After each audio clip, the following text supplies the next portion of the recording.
My name's Tommy. I'm from the UK, north of England, a place called Leeds. And I just want to talk a little bit about my experience here at Nimiakaya, which has been unbelievable. It's difficult to find the words, the language even. Is there a language on the planet to describe what happens here? I know that before I got here, I did my homework. I didn't just sort of hear about ayahuasca and jump to it. I did my homework.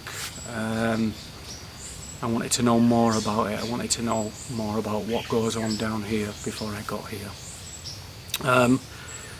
And so I did my reading, and words like transformative, profound, miracle, these words were being sort of thrown about, and I thought, really, is there something going on down there that's that strong? And so that grabbed my interest more and more, until I got to the point where I was like, okay, I need to do this.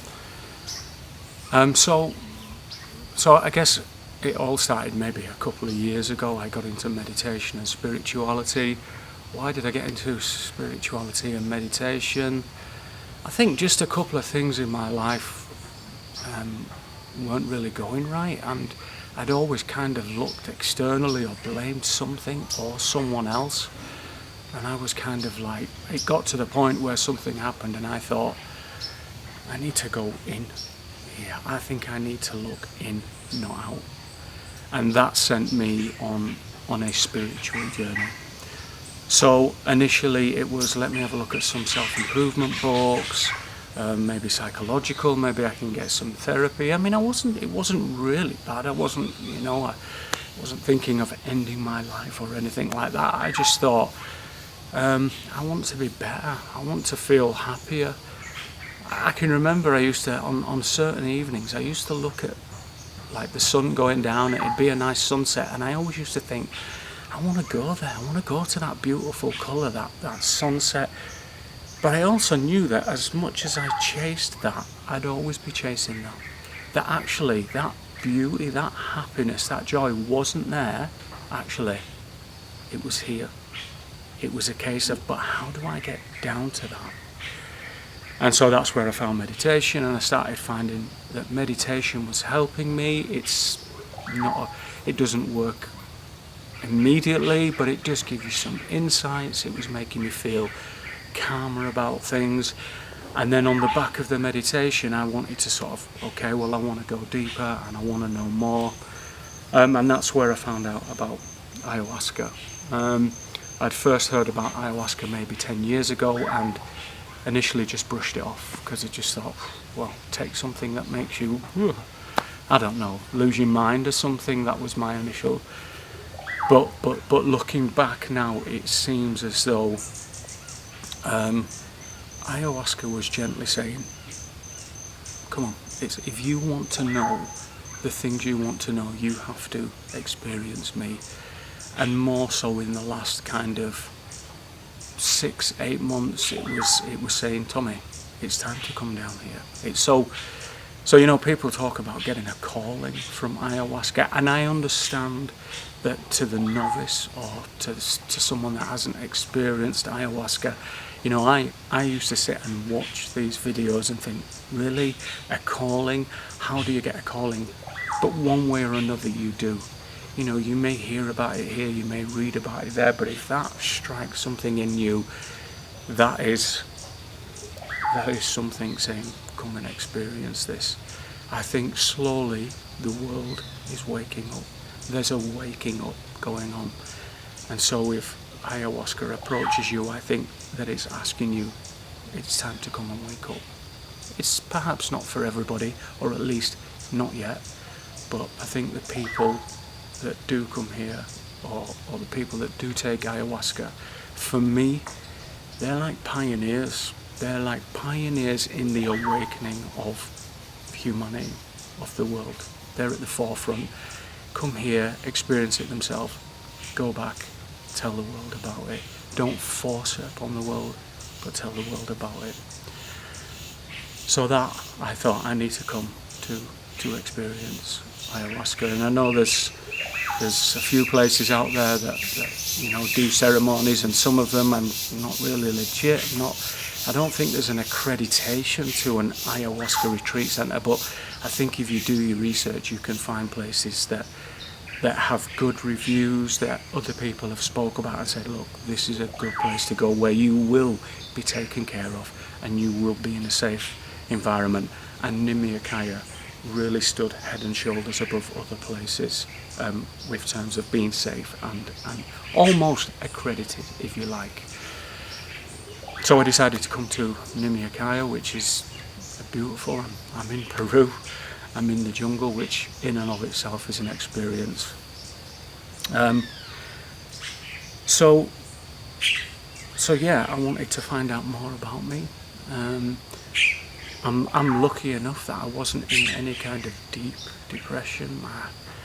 Had I had trauma in my life? I guess compared to millions of other people, no. There are people out there that go through much worse than me. Although I have had things in my life that they leave a residue, they leave an imprint. They taint your thoughts, your emotions, how you think, how you react to things. And I guess I wanted to go in and pacify them, appease them, find them.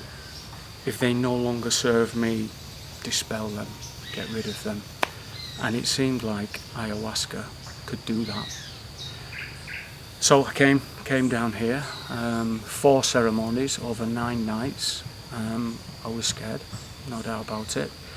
I was worried that, am I going to go back myself? Am I going to know myself? I did like me before I got here. I didn't want to be so transformed that when I went back, I didn't know me. Other people didn't like me anymore. So I just wanted an even better version of myself. And I have got that and more. It is a miracle. There's a miracle going on down here. I'm still me.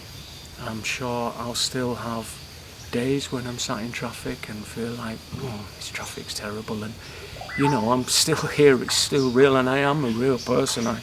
I still live in the real world, but the ayahuasca has just given me such insight and has answered questions and yeah, been transformative. So I had 4 ceremonies. Initially, after the first ceremony, I thought I didn't really feel anything. I thought that I just had, but I knew the next day something was saying to me, patience. Patience is a virtue. Something was saying to me, you're so patient, and be patient. During the ceremony, there was something inside. There was a beautiful blue neon light that I could see, and it was so beautiful that I wanted to go into that light. And can I just reiterate here, I know how this must sound to people, because I've been on the other side of that, looking here and thinking, right, but really, I could see this beautiful, and I wanted to go into the blue light, but I couldn't, and something was saying, wait. And I was kind of thinking, yeah, but I want to go into that blue light, it's beautiful. And Mother Ayahuasca or something was saying, no, you have to wait. So when I was like, okay, I'll wait. And then it was like Ayahuasca said to me, you're so patient, Tommy, it's one of your great virtues. You are patient, be patient. So I was like, okay. And I came out of my first ceremony knowing that I need to be patient, but also I was still I had a little bit of trepidation about, really, have I paid this money to come to the jungle and just take a psychedelic? Because I could have done that where I live. I have access to that where I live.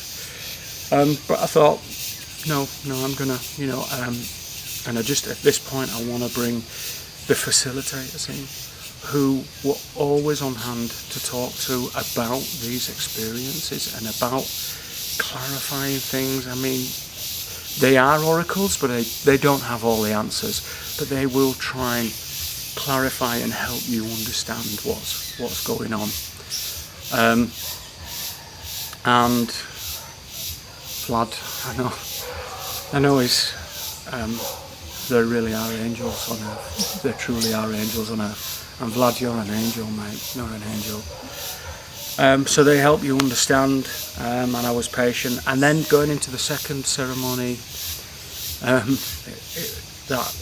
took the ayahuasca. Initially I did start to see, geometrics and patterns, and I thought, okay, here we go. It was beautiful, and again I remember Vlad saying, no matter what happens, breathe, just breathe. And I was a little bit frightened because it came on and it was pretty scary, but I remember thinking, breathe, breathe. And then once I started breathing, it just turned beautiful then. That was the second ceremony. Not so much insight. The main insight, and I always feel quite conscious talking about this, the main insight that I got from the second ceremony was warrior. You are a warrior, Tommy. Don't forget that. You mustn't ever forget that. That's not a justification to go back and be a brute or to be some kind of thug. It was just a reminder, a reassurance that you're a man, you're a man's man, be strong. And don't be any more than that, but don't be any less than that. And I came away from that second ceremony telling myself, remember, you're a warrior, you're a warrior. And I felt like a warrior. And it helped me be noble in that ceremony. There was a lot going on, but I was strong, and I almost felt like king of the jungle. I sat there while Mother Ayahuasca did her work, and the Icaros in that ceremony, by the way, so not only was Mother Ayahuasca doing her work, but I got to watch an opera as well. The songs, the Icaros between the female shaman and the male shaman, and I am a musician, so the interplay, the integration, the syncopation between them two was just soul food for me. My second ceremony was a party. It was a party in the jungle with the insight of to remain a warrior. So I came away from that thinking, okay, I had a fantastic time. I'm a guy. People look up to me where I'm from, where I work. I must remember that. Even sometimes if I feel a little bit like, I don't know, sometimes it's easy to feel a bit anxious and a little bit, I sometimes have to work with big corporate bodies and people in suits who can sometimes intimidate me a little bit. But now I know I must go back there and remember who I am, what I am, and I am in that situation for a reason, because they want my knowledge, they want my experience. And so I must come to that table as a warrior, as a man, stand up straight, chest out, chin out, and believe in myself. And because of Mother Ayahuasca, I can do that now with confidence, but not to the point of arrogance, which is fantastic. And all the time, I could see how hard the facilitators work, really looking after people. I could hear them running around. I can hear people purging and dealing with what they've got going on, but always being looked after by the facilitators. Whether it's physically, whether it's verbally, whether it's mentally, whether it's emotionally, whether it's spiritually, the facilitators can cater for you. And that blanket, that security is integral to the process. The brew, the ayahuasca, is magic. It does its magic. But if it wasn't for the facilitators and that blanket, that security, it wouldn't be the same. It's absolutely integral to the process.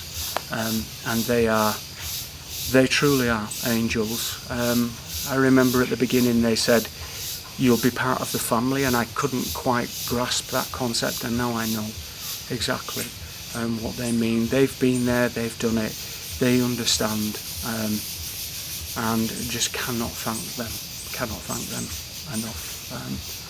That guy's a superstar. You're amazing, Vlad, really, truly you are.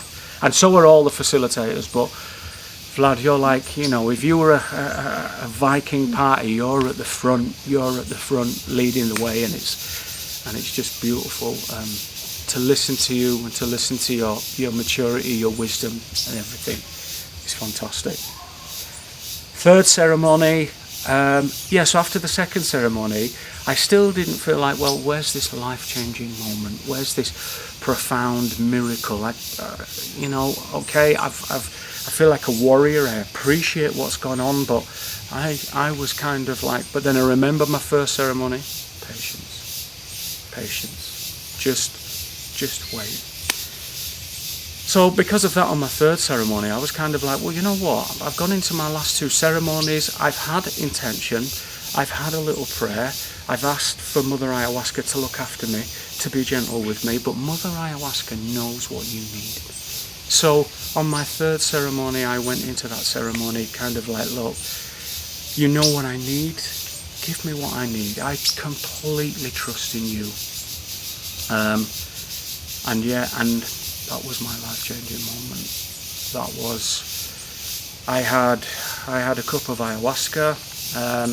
I could hear people starting to purge, and the medicine was starting to take effect with them. And initially, I thought, no, please, come on, I want this to work. And initially, I didn't think it was working, and then it came on strong. And I don't want to go into the semantics of the ins and outs of what my answers were, what my insights were, but there were many answers, many insights.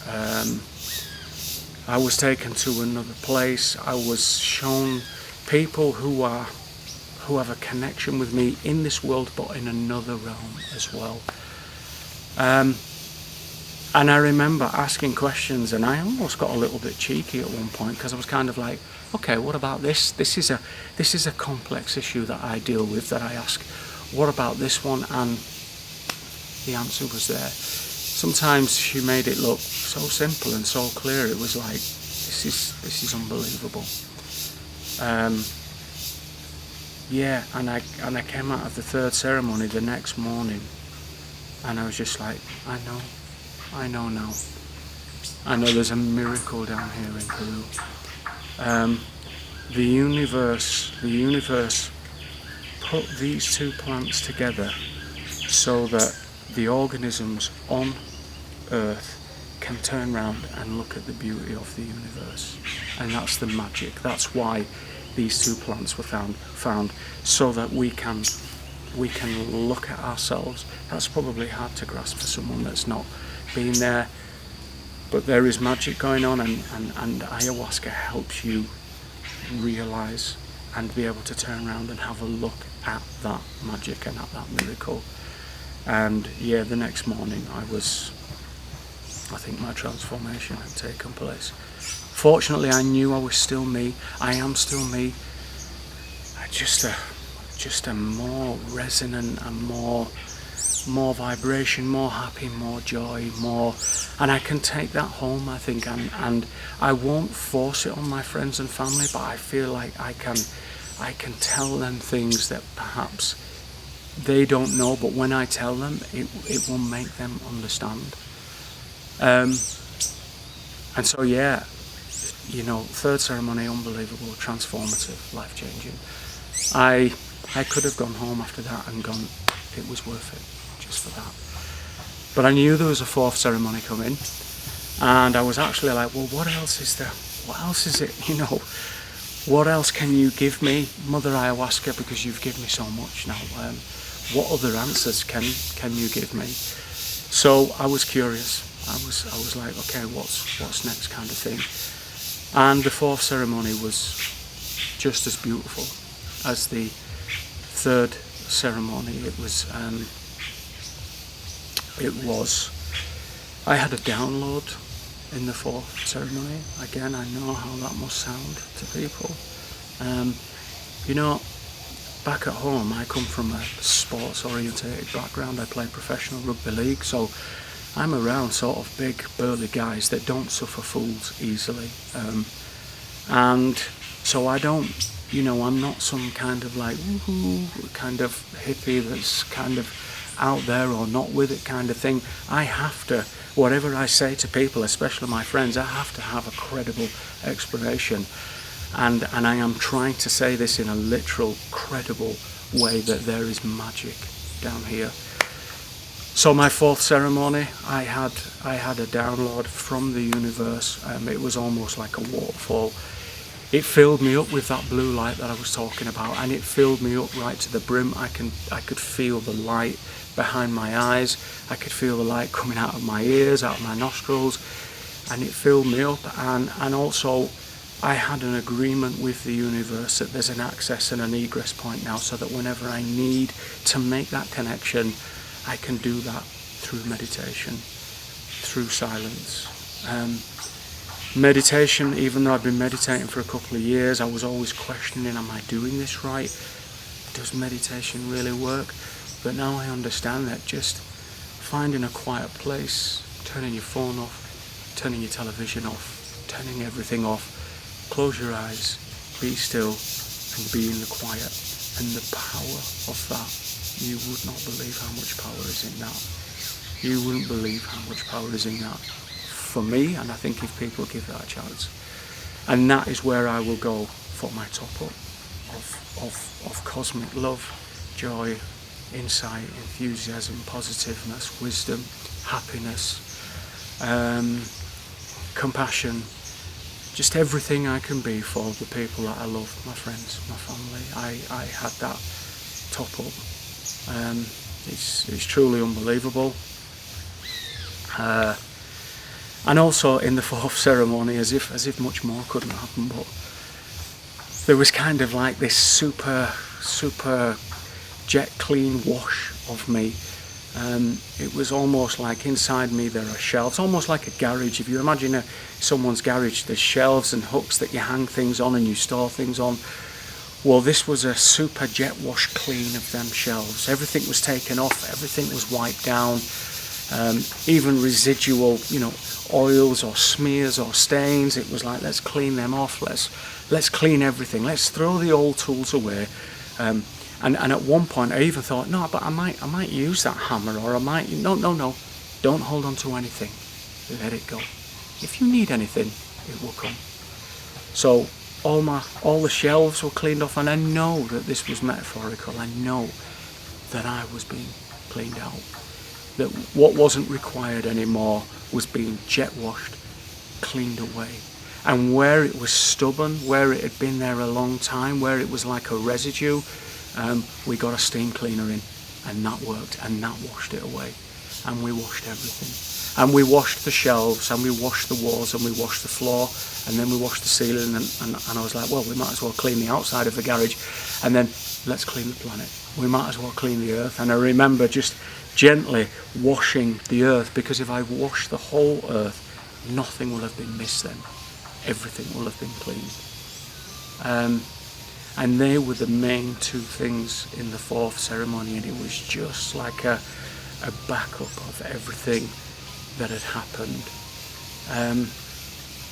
And also, to sort of close, I remember seeing Vlad and Matt, who's one of the facilitators here, whose words are just imprinted on me and will be forever, because he's so wise and he's just so clever and so inspirational in his talking, as is Vlad. And I remember seeing all the facilitators, and it was like they were all stood there and in the most affectionate way, and sort of in a humorous way as well. They were like, told you so, told you. And I was like, yeah guys, I know now. This has been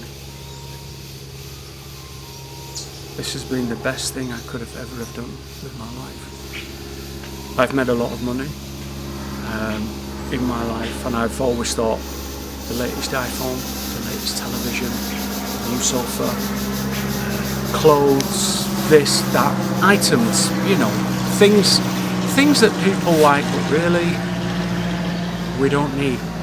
This was an investment in me, and it is by far, it just pales everything else into insignificance. this was the best investment of my life. It was an investment in me. I know it will be with me forever and ever, even if there are knocks, even if there are times. I know that I have things that remind me of my time here in the jungle. I will meditate, which will always give me a connection to Mother Ayahuasca and the universe. And I know that I can always come back as well if I need to. I understand now there's a miracle here. There's a miracle here that was put here for humans because the universe wants us to wake up. It wants us all to wake up. And it wants us to be the best versions of ourselves. And I wanted to come away from this being the very, very best version of myself. And I am, and I will be. But Mother Ayahuasca also gently told me that you're beautiful anyway, Tommy, you know. And that was beautiful. And so, thank you to Mother Ayahuasca. Thank you to Vlad and the facilitators. Thank you to you, Jill. Thank you to Nimia Kaya. And if there's anybody looking for insight, if there's anybody looking for, look, you know, maybe they've tried reading self-improvement books, meditation helps, but if you truly want to go in, if you want answers, then Mother Ayahuasca is the way forward.